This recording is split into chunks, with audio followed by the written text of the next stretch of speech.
भरत शेठ गोगावले आपल्या सोबत आहे। प्रशांत कोरटकर यांना तेलंगणातून कोल्हापूर पोलिसांनी ताब्यात घेतलेलं आहे। साहेब, बरीच टीका टिप्पणी विरोधक करत होते आणि कुठलाही मुद्दा उचलला तर मग प्रशांत कोरटकरला का अटक होत नाही, औरंगजेबच्या कबरीवर बोलतात, पण प्रशांत कोरटकरला का ताब्यात घेत नाही असा प्रश्न विचारत होते। पोलिसांनी अखेर अधिवेशन सुरू असतानाच अटक केली।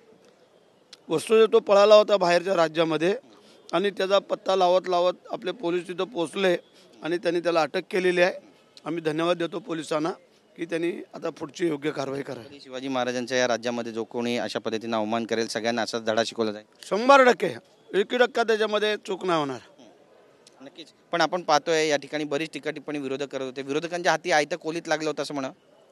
काय नाही, काय काय त्यांच्याकडं की असं काय आहे की ते आम्हाला तिथं हलवू शकतात, तसं काही नाही आहे। ते बघतायत उष्ण अवसान आणून, पण तसं काय होणार नाही, चालणार। आता पुढचा नंबर कुणाल कामराचा लागेल असं वाटतंय? चाललंय, आता पोलीस तपास करतायत आणि त्याच्यामध्ये काय असेल ते बघू। पण महाविकास आघाडी कुठेतरी त्यांची पाठराखण करते असं वाटतंय का? कारण उद्धव ठाकरे यांनी म्हटलंय की यामध्ये आक्षेपार्ह काय आहे।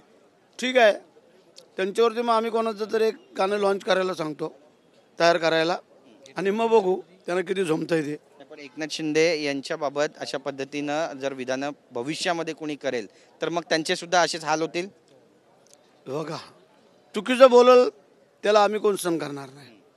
आमची चूक असेल त्यांनी दाखवावी, आम्ही 4 पावलं मागं सरकू, पण जे जाणून बुजून असं जर कोण करायचा प्रयत्न करेल त्याला बाप म्हणून सोडणार नाही। नक्कीच, पण बऱ्याच दिवसांपासून टीका टिप्पणी होत होती की शिवसेना फर्निचर झालेला आहे। पक्षांतर्गत ज्या बैठका होतात त्या फक्त कार्यालयातच होतात, रस्त्यावर उतरून केलेली पहिली कारवाई आहे। त्यामुळे बाळासाहेब ठाकरेंची शिवसेना आणि ही शिवसेना, बाळासाहेबांची आठवण करून देण्याचं काम शिंदे साहेबांच्या आम्ही शिवसैनिकांनी केलेलं आहे, त्यांना धन्यवाद।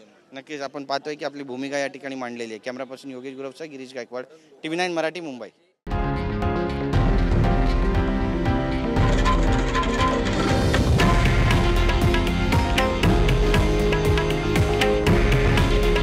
हे आहे देशातील नंबर 1 न्यूज नेटवर्क आणि आपण पाहत आहात TV9 मराठी। काळजी तुमची, हित महाराष्ट्राचं।